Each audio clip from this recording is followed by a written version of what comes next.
Yo mga kabreds, what's up? So in this video, papakita ko sa inyo paano ko pinalitan tong wiper linkage ng Corolla Small Body. So ngayon ko lang siya na-upload kasi ang daming ganap lately. Papalitan ko na tong lumang linkage kasi kung makikita nyo, meron na siyang play. Malaki na yung play niya. Pag may play na, either pangit yung hagod niya sa windshield natin or bumabangga na yung pinaka wiper blade dun sa wiper cowl natin. And then pag lagi nangyari yan, eventually nasisira yung pinaka metal frame ng wiper blade. So lahat nasisira. At isa pa, pwede rin siyang bumangga dun sa ibabaw ng hood nyo. Pwedeng matuklap or masira yung pintura ng hood nyo. So ano to guys, brand new replacement. Nabili ko to sa Lazada. Hindi ko matandaan kung Lazada or Shopee. Basta isa-send ko yung or ipapost ko yung link sa description. So check nyo na lang ito for reference. Yung parang item number niya, tsaka yung model.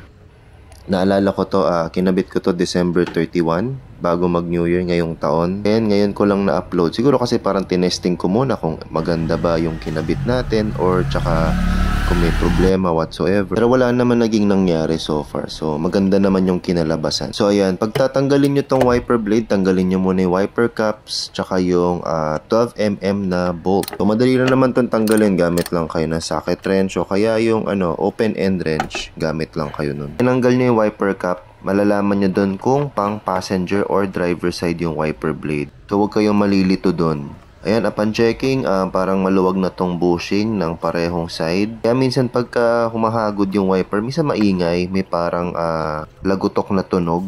So most likely nanggagaling dun yun sa mga bushings niya. So kailangan lang natin itong tanggalin yung mga screws ng wiper cowl para maalis natin siya, para matanggal natin yung wiper link sa loob.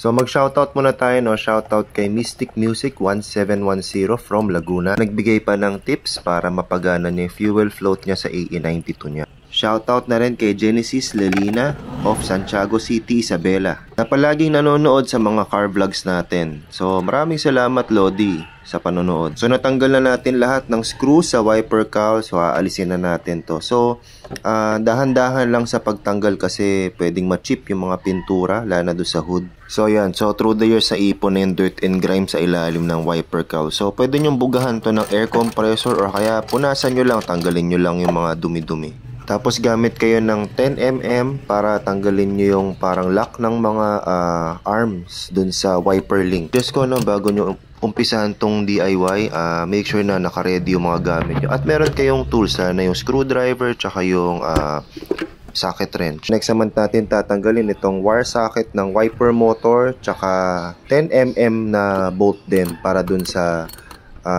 brackets niya. Kung gagawin nyo tong DIY, make sure na meron kayong at least kalahating araw na walang gagawin or gawin nyo to ng weekends kasi nga lalo na syempre pagka first time nyo tong gagawin, medyo mangangapa-ngapa pa kayo. And yun nga, maganda rin kasi na nakakapag DIY tayo. So siya, medyo somehow fulfilling sa pakiramdam kasi parang imbis sa paggawa natin sa labas na medyo may kamahalan ng labor, so mas maganda na magawa natin siya ng tayo lang kasi yun nga, mas makakatipid tayo sa labor. Yan, so makikita nyo may play na talaga yung bushing niya sa loob. So kinompare natin to dun sa luma tsaka bago, so makikita nyo halos walang play. So yan yung indication na pasira na yung wiper linkage natin. So pag nakita nyo ganyan na malikot na siya, may play, that's the time na kailangan natin palitan.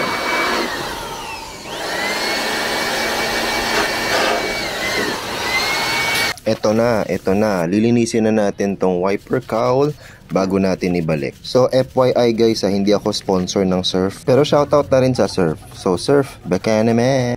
Ito na, ikakabit na natin to sa ilalim.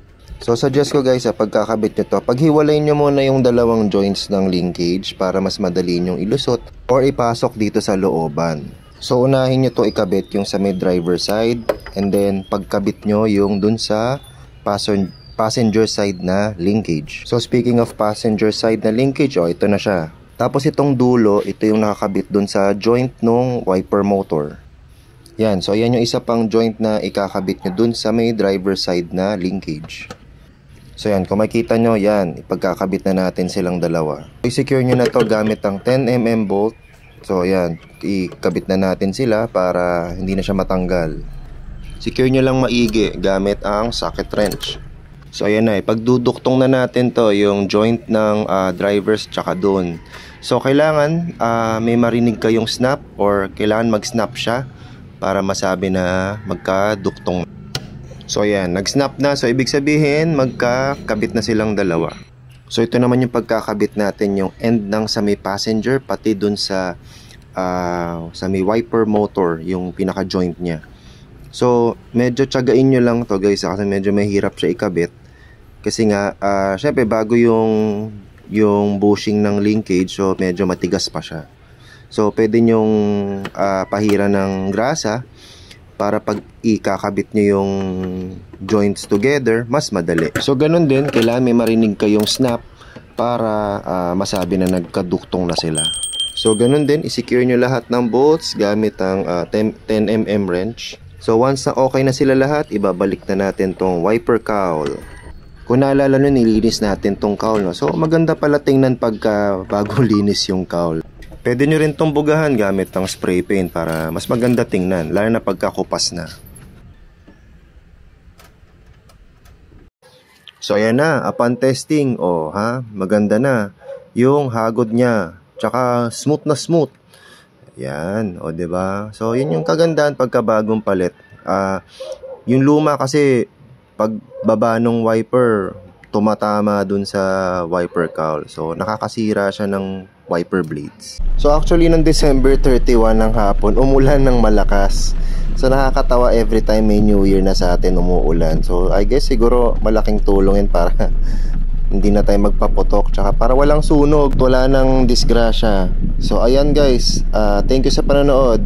Welcome sa YouTube channel ko and I'll see you next time.